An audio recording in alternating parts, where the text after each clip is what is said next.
បាទសូមគោរពបាទអាញាជម្រាបសួរបាទដល់ពុកម៉ែបងប្អូនទាំងអស់ដែលយល់តាមប្រភេទទូយល់ខុសក្រោយបាទនេះគឺឈុតបាទផ្លាច់ទៀតហើយបាទសម្រាប់ចែកជូនពុកម៉ែបងប្អូនអត់កើតទេបងហ្នឹងលេខចូលលេខធំហើយដាក់លេខ1អែបមកខាងនេះបាទចឹងបានលេខ1ជាន់នេះដល់ពេលឈប់ដកជើងឈប់បាទនេះគាត់អត់ទាន់ចេះបើទេបាទចឹងបង្ហាត់គាត់បើបាទគាត់បើបាទនេះគឺគ្រូយន្តនេះផងដែរបាទគឺបោះគាត់បាទបន្តបោះគាត់ស្រាច់បាទចឹងគាត់រឹតបាទមកឈុតជើងក្រោមបាទគាត់យកកង់យកប៉ងមកឈុតកលេបាទកែឲ្យគាត់មកស្រាច់តែម្ដងបាទនេះត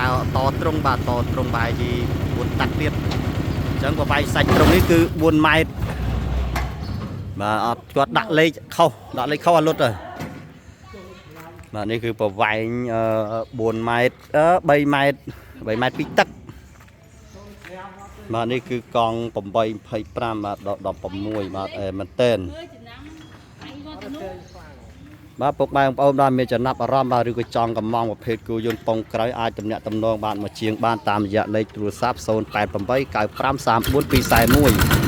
បាទទីតាំងយើងខ្ញុំស្ថិតនៅភូមិគិរីតែភូមិព្រាស្រុកតាមគូខេត្តកំពង់ធំបាទពុកម៉ែបងប្អូនចង់ជាក់ច្បាស់បាទអាចទំនាក់ទំនងបានមកជាងបានតាមរយៈលេខបាទនៅខាងក្រោមគាត់ចេះបើចឹងគាត់ដាក់លេខធំអាហ្នឹងដាក់លេខធំជាន់លុតលឹបមកបាទនេះជាលេខកូនគាត់បាទនៅទៅខាងព្រៃឈរព្រៃឈរខេត្តកណ្ដាល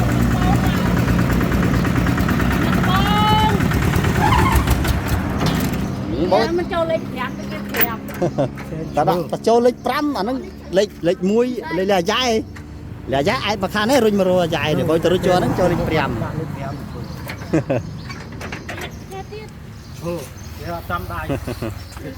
ត់អត់តចេះបើកចឹងគាត់ដាក់លេខច្រឡំតែលេខធំជាន់ទៅគាត់ហ្នឹងវាខ្លាំងណាស់កម្លាំងវាអញ្ចឹងវាអាចឲ្យលុតម៉ាស៊ីនហើយ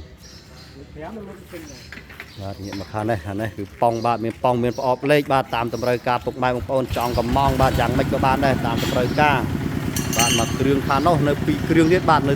ត្រង់ឈើបាទទូកឈើមួយទូកដែកមួយបាទពុកម៉ែបងប្អូនអាចមានចម្ងល់អាចតំណាក់តំណងបាទមកជាងបានសួរព័ត៌មានបន្ថែមបាទសូមអរគុណច្រើនបាទជម្រាបលា